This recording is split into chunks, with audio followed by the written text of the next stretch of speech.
Okay, test natin itong ano, ube moron. Moron talaga ah. Ube moron. Pinadala ng subscriber ko. What can you say? It's good? Lasa mo, they can hear you. Ah, individual. You want more?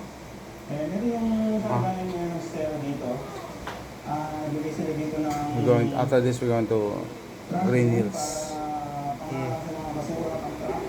And then siguro para mas madaling linisin, mas madaling kolektahin yung mga basura.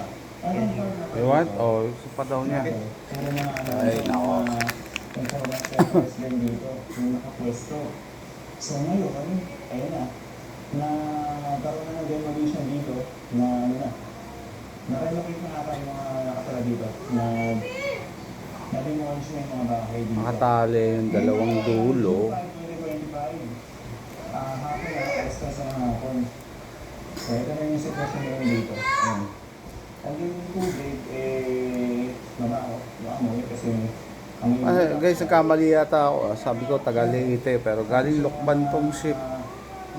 Pero mas maganda rin na, hindi ko sabihin yung actual na lugar.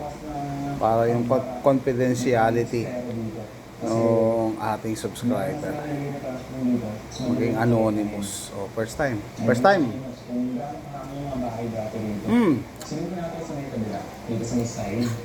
Kakanin siya na ube.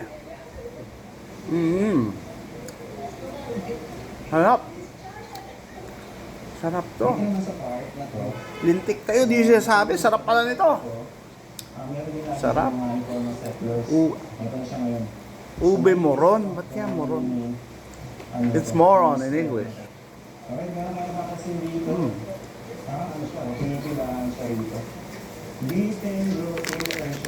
Sarap. Naisip ko pa kung anong kakanin yung kahawig niya. Smooth ang lasa.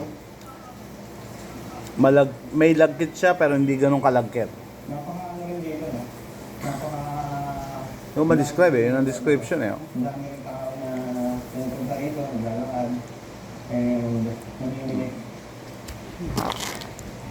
Ano siya mo? Natin mag-control. Hindi pwede mamaya ulit or bukas ulit. Iba naman, titikman ko eh. Hindi pwede isang kainan lang, ubos eh. AJ, nakadalawa na eh. Ano pa ba ito? Pero siguro pwede ako magdalawa. Ayan guys. Ayan, special ube sticky rice pudding. Yung pala yung description niya. Sticky rice pudding, oh. Ganda yung quality nito, ah. Talagang sealed, wrapped properly. Pwede export to, ah.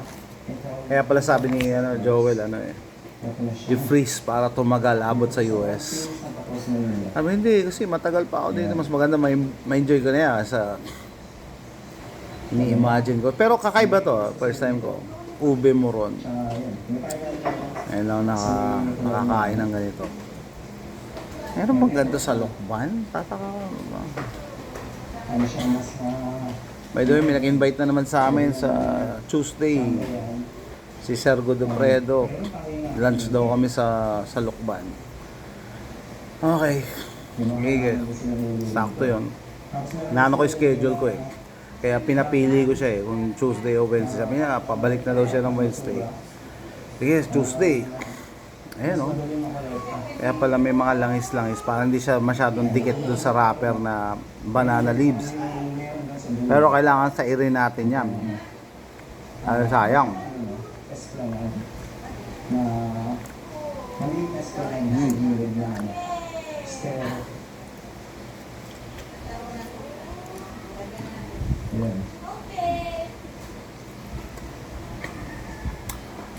Sticky rice pudding ube.